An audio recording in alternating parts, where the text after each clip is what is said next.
Jennifer's body.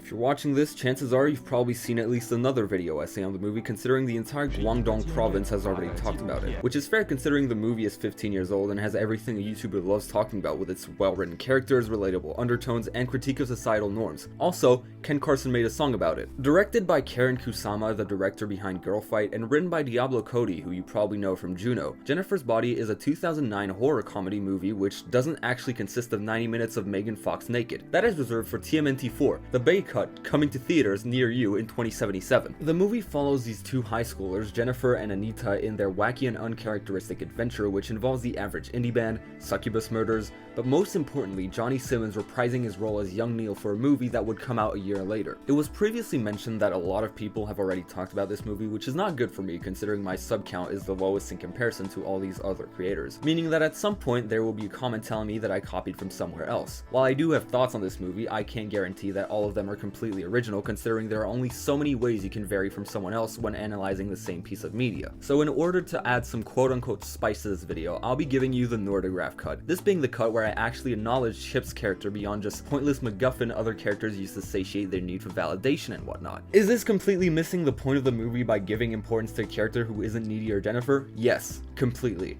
But you also have to put a spin on things unless you want to get cancelled here. With that out of the way, let's get on to the actual video. The movie opens up with Amanda Seyfried's character in prison, which immediately goes against anything you'd expect from a movie with this name starring these actors. Needy is shown to be an incredibly confident character who really doesn't take shit from anyone, as seen with the way she treats prison workers. She also has these very noticeable scars on her body, which more or less just serve the purpose of creating intrigue very early on, something replicated by YouTubers who play a loud sound in the first 2 seconds of each video. Needy rambles on about how in her situation, prisoners are just supposed to tire themselves out and give up, something that she refuses to do because she's quote-unquote not like the other girls, exemplified with how she beats up multiple caretakers and ends up in solitary confinement.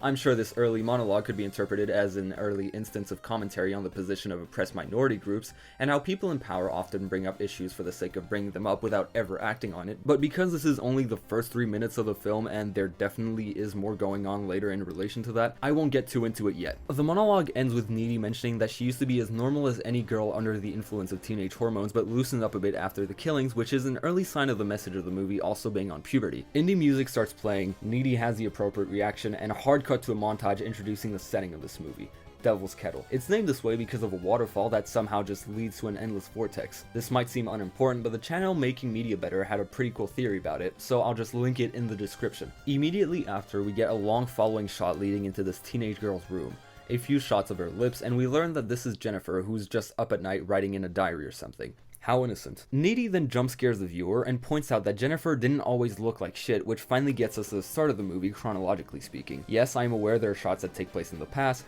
but they are flashbacks. They aren't actually taking place during the movie. It's here that we finally understand what Jennifer and Needy were like. Jennifer is the typical high school movie pretty girl, being the star of the cheerleading squad and whatnot, while Needy is a dorky one on the sidelines, glasses included. In any other movie, these two characters would be rival or enemies or whatever High School Musical calls rival gang members. These girls, though, have obviously been best friends for a very long time, which apparently can be normal, as another student calls Needy gay, giving us an early glimpse into another possibly important part of this movie, the sapphic relationship between Needy and Jennifer.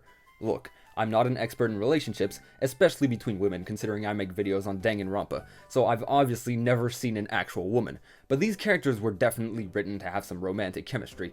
Yes, I'm aware that they have both openly been with guys and Needy currently is dating Chip, but these girls could definitely be on AO3, and it wouldn't be too far off from the canon, I think. Jennifer invites Needy to see this indie band who's coming to town tonight, and after a little persuading, Needy decides to hang out with her friend instead of Chip, really hammering in the fact that they are truly good friends. One interesting shot of Jennifer later, and Needy gives a little more insight on the reasoning behind what Jennifer means by cute, which sets up the theme of competition between women. Now, I'm sorry to disappoint all of you real Sigmas out there, but a lot of the time, women don't actually fight to get your attention.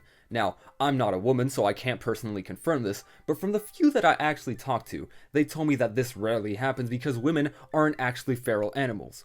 Generally speaking, if a woman tries to get with someone who's already with another woman, or even worse, a friend, chances are they have no EQ or just lack social awareness. At the moment though, Jennifer is just a typical hot girl with no feelings because the audience probably isn't thinking about the trope of women being in competition with each other to get that sweet validation. But yes, Jennifer more or less imposes rules on Needy, limiting her choices in what she's able to wear because she probably thinks that Needy would pull a lot more men if she wasn't handicapped, setting a power imbalance between the two friends in the first 7 minutes of the movie. Chip finally has his first few lines in the movie, and he's just young Neil from Scott Pilgrim vs. the World. Look, I know he's been in other shows and movies, but they have the exact same haircut, cadence, dry humor. Chip Dove is actually Neil Nordgraff, but that's just a theory, a film theory. He makes a few weird comments on crop tops and gets insulted for being a drummer. As a world-renowned bassist, I understand. He indirectly calls her a soy girl and is about to strip, but is cock-blocked by Jennifer, who's already in Needy's walls. Chip, if you only knew that this would be the start of your movie-long edging streak, maybe you'd still be alive. He tries to tell her that she should stop hanging out with Jennifer because they really have nothing in common, and Needy is treated like a goon, which she just dismisses because they've been friends for such a long time, and Chip is a beta male cuck drummer that the audience really shouldn't side with at this point because it's only the 9th minute of the movie, and from what we know, he's probably just pissed off that he didn't get laid tonight. This is something that he smiles to himself about when Jennifer asks them if they've been cranking that Soulja Boy together. Chip is just like me for real. Jennifer slams Needy into the door, which surprises her, especially when Jennifer doesn't apologize or at least acknowledges it, and then Jennifer and Chip banter for a bit until he takes a stand and tries to stop this endless cycle of edging. As you can probably guess from the remaining runtime, this fails miserably. Mission failed. We'll get them next time. The girls enter their local bar, and it most definitely is the grimy local place Neil described. Multiple guys hit on Jennifer, including Mario, who has apparently done it with a high schooler. Yeah. The band then makes their first on-screen appearance, and Jennifer, immediately hypnotized by their looks, ditches Chris Pratt for men in makeup.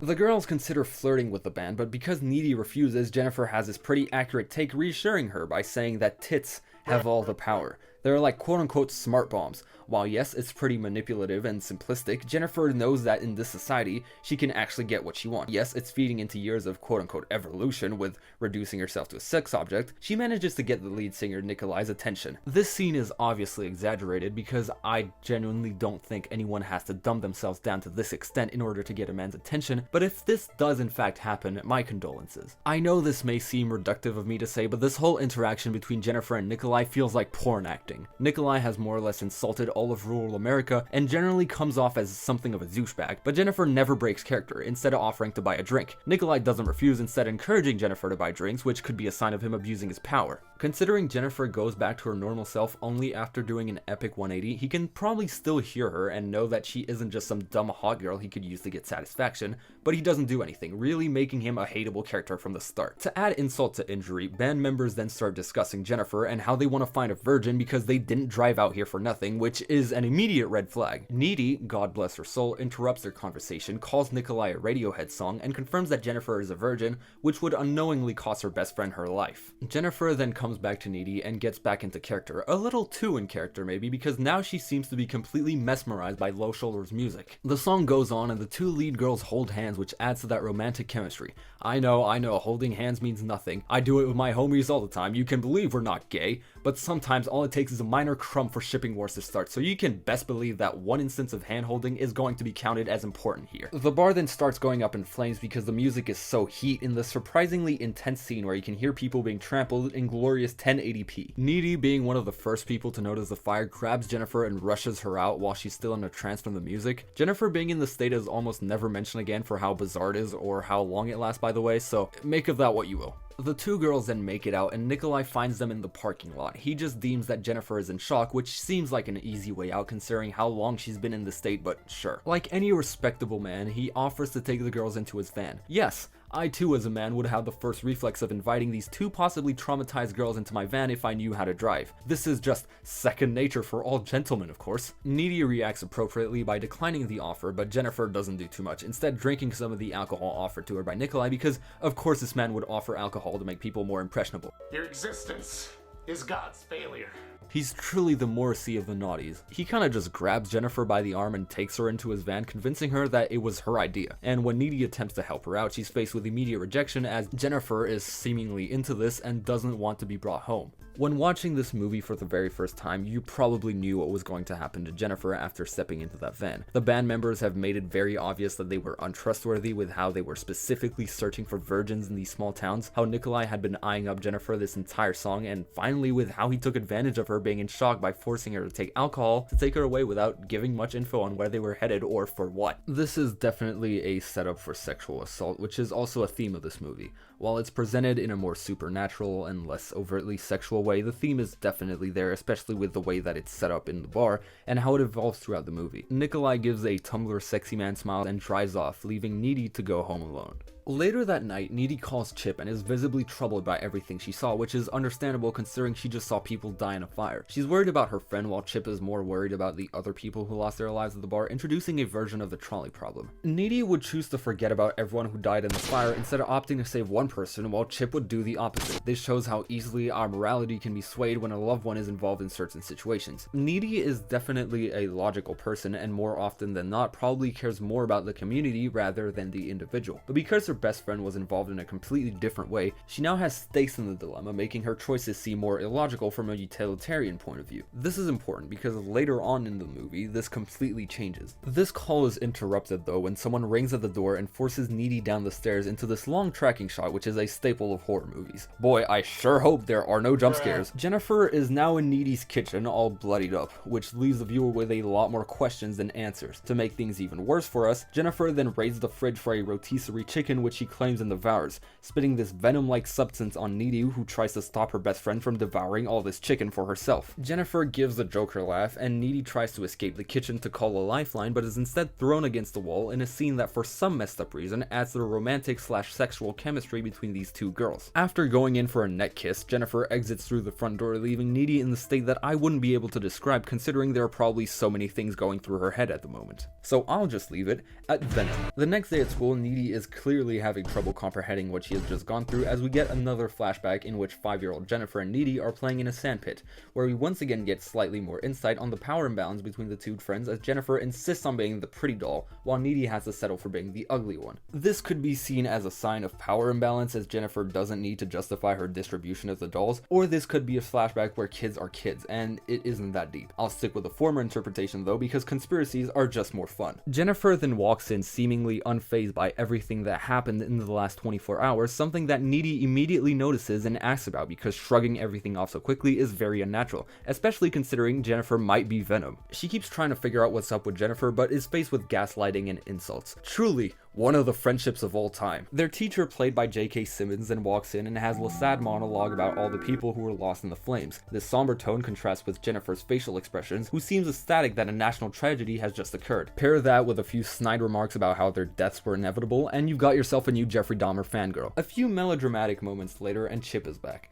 I know I've said it multiple times now, but I'll say it again. Chip is literally young Neil. With the way he nonchalantly adds to whatever has been said without actually making a point, I'm telling you, Johnny Simmons was told to be the same character in 2 different movies. This is shown when Needy explains what Jennifer looked like when she had just been shot and threw up the Venom symbiote on our carpet, with Chip's reaction just being, Needy is insane and recommends that she sees the school shrink, which may make him seem like an unsupportive boyfriend, but at this point, she has just lived through a tragedy, meaning that she could be facing consequences in her head. While Chip isn't the greatest boyfriend ever, it's somewhat easy to see where he's coming from. Colin, the resident My Chemical Romance listener, is introduced for no real reason except to seemingly create a love triangle between Needy, Chip, and him. But don't worry, he doesn't live for much longer, and I think he's only introduced to make him feel a little more like a person so the audience feels something when he dies.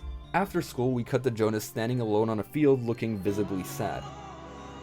He's approached by Jennifer, who instant transmissions to him and tells him that she wants to churn butter with him because it's what his dead best friend would have wanted. Naturally, he's confused about this because he barely knows Jennifer, but after feeling her breast, he falls into her trap, letting himself be led into the woods by Jennifer and her bizarre promises of fixing a broken heart. The two get it on in the woods, and Jonas is not fully into it as he questions why she's so warm and why the South Park woodland critters are surrounding them. He's really not into it when she brings his dead best friend Craig into the conversation and more or less just game ends him after violating him. This completely completely switches up the roles from before, as Jennifer now makes Jonas a victim of sexual assault in her own search for validation. Now I think would be a good time to talk about how Jennifer's journey in the movie could be seen as a representation of victims of sexual assault. It was established earlier on that Jennifer was taken advantage of by the members of the Low Shoulder Band, something that happened to her because she initially sought validation from hooking up or getting the attention of a celebrity. Jennifer is obviously a character plagued by insecurity with how she can't let Needy upstage her and how she only goes for guys that could help her feel better about herself in the future. This is seen with how she rejects Craig's attempt at hitting on her earlier because she just doesn't see him as book smart. Prior to becoming this succubus that would feast on men, Jennifer already had more or less used her looks to get with men to satiate a need for validation, so while it wasn't evil before, this crippling insecurity could have manifested as succubus abilities that required Jennifer to feed on a pretty regular basis because it's equivalent to how many issues she has with her self-image. Short version, Jennifer seeks a lot of validation, so her succubus powers require that she gets with as many men as possible in order to get over her insecurities and appear as beautiful. If you pair all of this with the fact that Jennifer is going through puberty, the point in which insecurity tends to be the highest in both men and women, Jennifer is most definitely a mess in her head. This leads us to the theme of sexual assault. According to Jennifer Steinberg, self-blame is actually quite adaptive in sexual assault victims because self-blame is a way for victims to regain control over their lives for better or for worse. In this case, it's for worse. To people wondering why Jennifer didn't immediately get revenge on Low Shoulder, it's because a lot of victims don't blame the predators for the act, instead choosing to blame themselves. This mostly doesn't end well, as in a lot of situations, the victims then become abusers, creating this endless cycle of abuse, which is what we see in this movie. Sure, it's presented in an over-the-top satanic way, but all of the men here are victims, especially Jonas, who was flat out violated by Jennifer. If her victims weren't all dead, I'm sure that at least one of them would go on to abuse others too due to how disempowered they must have felt in the moment. Of course, not everyone contributes to the cycle of abuse, as other outside factors play into it. For example, Jennifer's blatant insecurities might have played a large part in the way she used and lured men, because if she didn't do that, she'd be seen as one of the quote-unquote normal girls. Of course, this is a movie, so it's spelled out more clearly, but in real life this isn't the case. Also, we learn of Low Shoulder's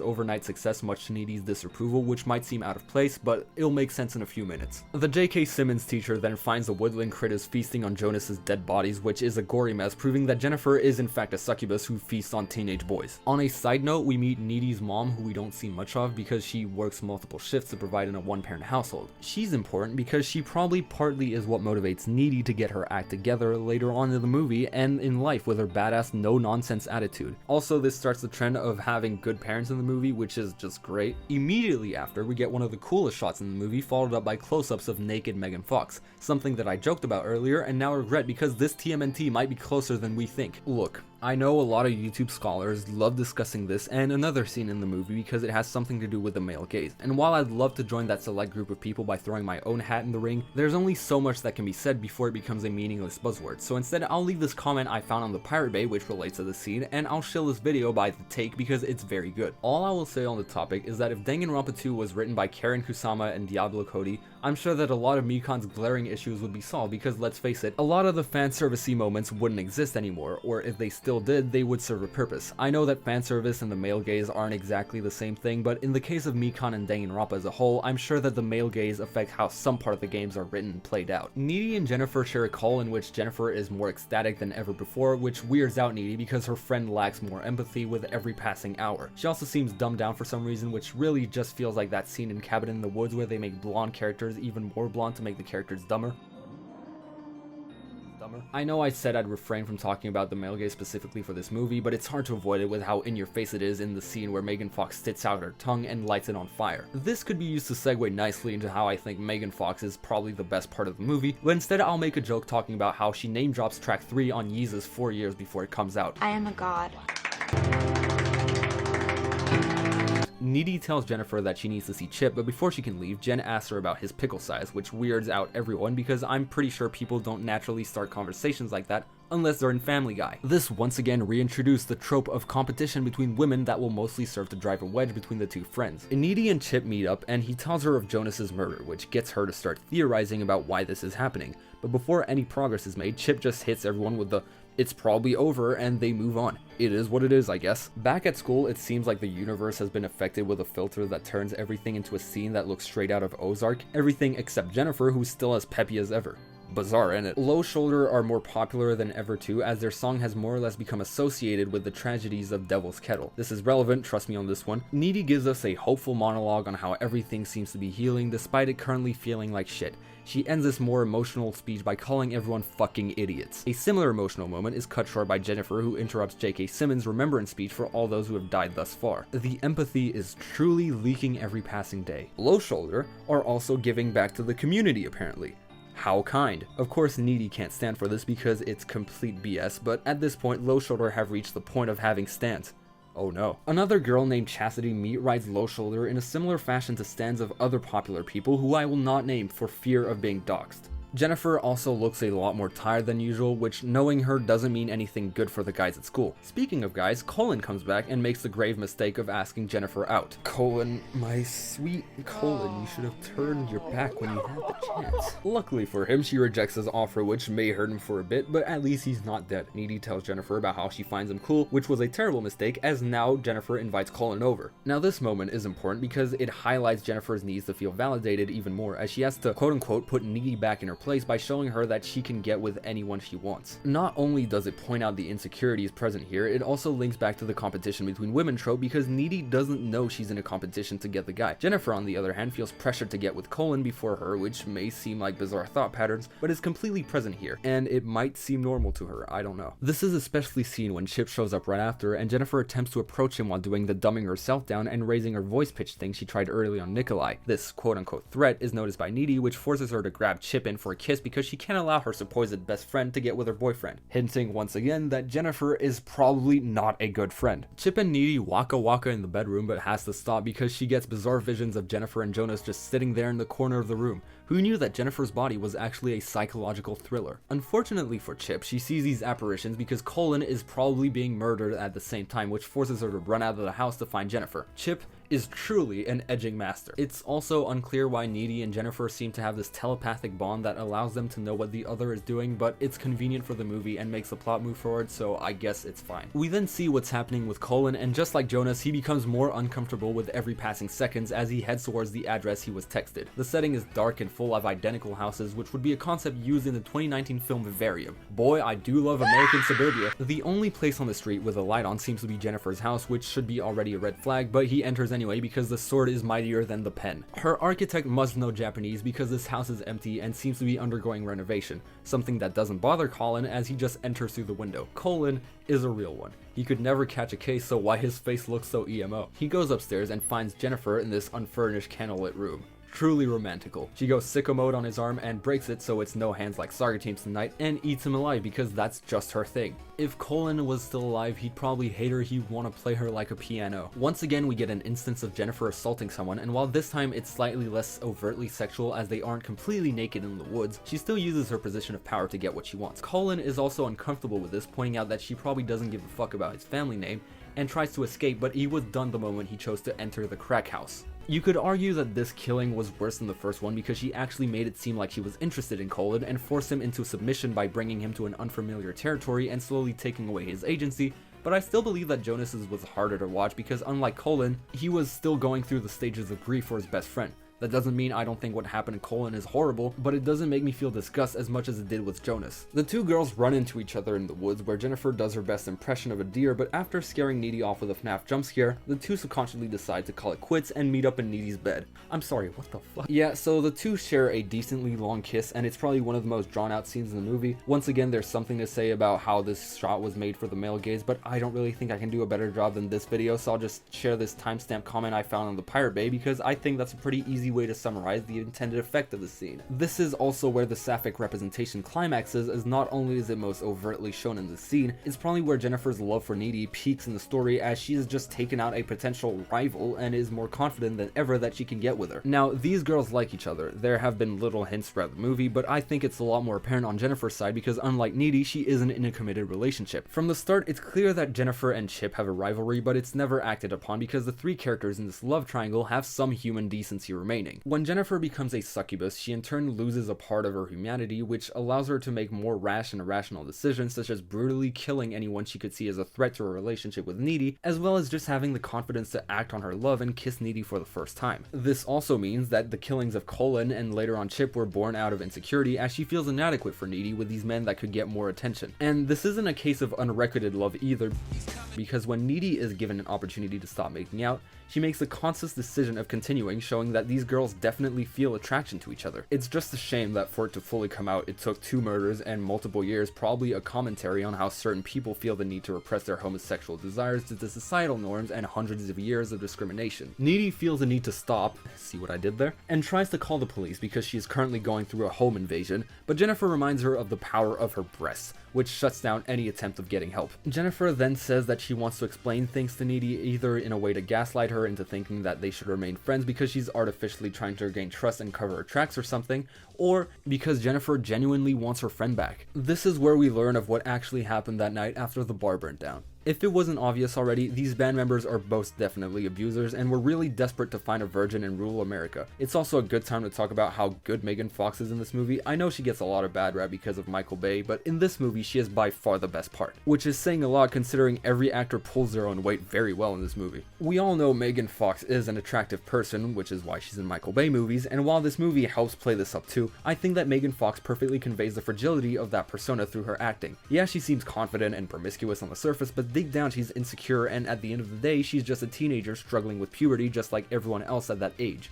In the scene where Jennifer is being sacrificed, Fox shows really well that the character she's playing is still a child, and while she may use her looks to her advantage and isn't the best possible friend, she doesn't deserve this. Nobody does. I think Megan Fox was the perfect actor for this role because I feel the modern opinion on her seems to be similar to what people would think of Jennifer. She's really hot and probably doesn't have a lot going on because she's purposely dumbed down to get by in life, which is a really stupid take, and it is just tragic because at the end of the day, they're both human beings with the same motivations as everyone else too. All in all, Megan Fox is a great actor, and it sucks that she gets a bad rep because of shitty directing and societal norms. We live in a society. So Low Shoulders sacrifice Jennifer, and instead of being for sexual pleasure and whatnot, it turns out they're just hungry for fame and want to become like Adam Levine because indie bands barely succeed now due to saturation in the market. This makes these people even more easy to hate now because they're trying to be like Pookie Adam. Little do they know that there can be only one Adam and the age of indie bands is at an end. Your favorite Martian is where it's at, my boys. So the reason they wanted a virgin was that if one could be sacrificed, they would acquire quick fame and riches. Only problem is that Jennifer was far from a virgin, which leaves her to be possessed by a succubus. Terrible oversight there, Brendan Urie. But this scene is genuinely disgusting to watch because you're watching this seemingly powerful teenager being reduced to a sacrifice by these dudes who taunt and sing on her by making her beg for her life. Flashback ends and Jennifer is bragging about her regeneration abilities and says that when she's full, she's pretty much immortal. Needy asks her what being full means, and because the QTE fails, Jennifer tries to plant the idea that Chip might be falling out of love with Needy and leaves out the window. Look, I know this is a low-hanging fruit, but this movie is like Yandere Simulator if it was good and not made by a complete degenerate. The next scene is the funeral of Colin Gray, and I think this is really important, showing that the main characters are still just kids. They may see the world in a really different way and react accordingly, but the parents, being more grounded in reality, actually know the pain of losing their children. This is seen with Colin's mom, who only appears in the scene and gives a speech about how horrifying this all is. While it's short, is probably one of the best scenes in the movie because it completely grounds you and shows you the grief of the people who knew Colin, bringing genuine pain and potential fears in this otherwise comedic and over-the-top movie. Just for being able to make me care for a victim that appeared in like 3 scenes, this is one of the best moments in the movie. It's also after this scene that Needy starts taking matters into her own hand and does research on how to kill succubi. Luckily for her, Jennifer doesn't suspect the thing because she's too occupied with something else. It's a bizarre separation for sure. Chip wants to go to the school formal, but Needy refuses because Jennifer will most definitely be snacking there. But because Chip is so tired of being edged, he tells her that she desperately needs help because Jennifer is making his girlfriend crazy. Despite not believing Needy 100%, he still hears her out because he's a decent person. Truly a Sigma male. Of course he doesn't buy into this because what sane person would, so they decide to take a small break in their relationship, which just increases Chip's edging streak. Needy is now versus the world and it's formal night. Continuing the trend of good parents being in this town, Chip's mom gives him a pepper spray to use in case he gets attacked, and can I just say it's so refreshing to see a movie in which parents aren't non-existent or complete assholes because it's unsurprisingly more fun to see children be happy with their familial lives rather than not. Representation for all situations is good and whatnot, but at some point you have to acknowledge that it's bizarre to feel this happy when a good relationship is shown on screen. Once again, we get more great acting from Megan Fox as she applies makeup while crying because she's not as pretty as she hoped to be, and the formal begins. Unfortunately, Needy is the only one present as the other two most important people in her life are in a park, alone, at night. I'm sure you can see where this is going. This time around, Jennifer completely lies to Chip and tells him that Needy has been hooking up with Colin before his death, which immediately makes him doubt his life choices because this entire time he was edged for no reason. Jennifer then starts convincing him that she had feelings for him this entire time to get him to let his guard down and to start making out. Chip, God bless his soul, is the least into it out of all the victims and wants to stall before fully committing to making out, so they head to this abandoned pool. As if things couldn't get any worse, Low Shoulder then start performing at the formal, which forces Needy out of the school because they are worse than the salt of the earth. At the pool, Jennifer and Chip seem like they're bonding over a collective emptiness, and Jennifer wants to make out again, but because Chip is the realest in the room, he refuses. So she throws him into the murky waters. Needy is rushing towards the pool while Chip is in there fighting for his life, but arrives too late as her friend is already eating her boyfriend in the worst possible way. This is the moment where Needy becomes Heisenberg because without thinking she dives into the pool and pushes Jennifer away, hoping to defeat her because for the first time she's fed up with all the bullshit. At this point, Needy is maturing and realizing that Jennifer was never a good friend from the start. This is also where Jennifer's insecurities about her appearance are brought to light as Needy notices a pattern in the victims that Jennifer killed. Everyone except Jonas was close to Needy, which really just shows how low Jennifer stoops in order to feel good about herself. Of course, when she's at her most vulnerable, she threatens Needy and attempts to kill her, but instead is impaled by Chip, the real goat of this movie. I made a Breaking Bad reference earlier, but I think that this is the moment where Needy actually starts getting over a lot of her previous insecurities as she stand-ups to someone she's looked up to her entire life. Unlike Jennifer, who relies on preying on seemingly weaker people to get what she wants, Needy actually does what's right and stops giving a shit about what other people might think, which is a big step in the right direction for a young adult. Of course, you need to know to restrain yourself sometimes, but getting over those initial irrational fears is one of the most important parts of getting into adulthood. This is also probably why when Needy later inherits the succubus abilities, she's able to harness them instead of letting the hormones and insecurities take control of her as seen with Jennifer. Needy fully accepts the changes in her life and uses them to her advantage. Let's actually go back to the movie though, as Chip straight up dies, which allows Needy to fully move on and gives her the motivation to kill Jennifer, which is what happens immediately after. So in the opening of the movie, it turns out we were seeing Jennifer in her last moments alive as Jennifer bursts into the room and stabs her former best friend through the heart after another scene that people love talking about because of the male gaze. Immediately after dying though, Jennifer stops looking tired and goes back to normal, which is a tragic scene as it really leaves you with what could have been.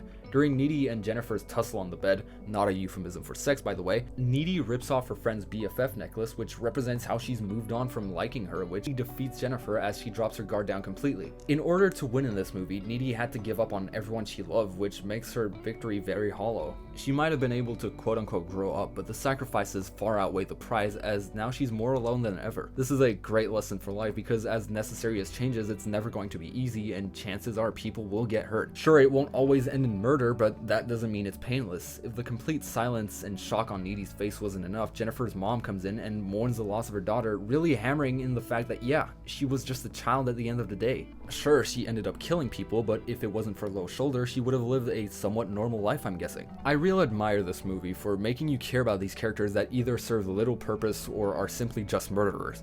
Everyone is redeemable, but that's because of all the struggles they're currently going through. This movie makes it clear that the main relationship is between the two main girls, and while there's plenty to analyze without looking at any other characters, the surrounding cast do a great job of selling the point that everyone in this movie is human. Everyone except the members of Low Shoulder.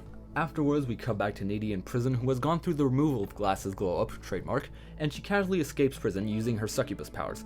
Yeah, she's harboring a demonic entity at this point, but she's still in control. She probably is in control because unlike Jennifer, she previously had the ability to be in power, something Jennifer couldn't really do considering she was basically sexually assaulted. This is why when Needy escapes from prison and gets revenge on Low Shoulder for her former best friend, it's so satisfying. The ending may be bittersweet, but at least some irredeemable creeps were wiped out from the face of the earth. Overall, Jennifer's Body is a fantastic movie for how fleshed out its characters are in a teen horror comedy setting, and how there's just so much content to talk about in terms of coming-of-age stories, evolution of feminism, and queer media, so go watch it if you haven't. I think that's it for me. Thank you for watching, like and subscribe for more life-changing content, and goodbye.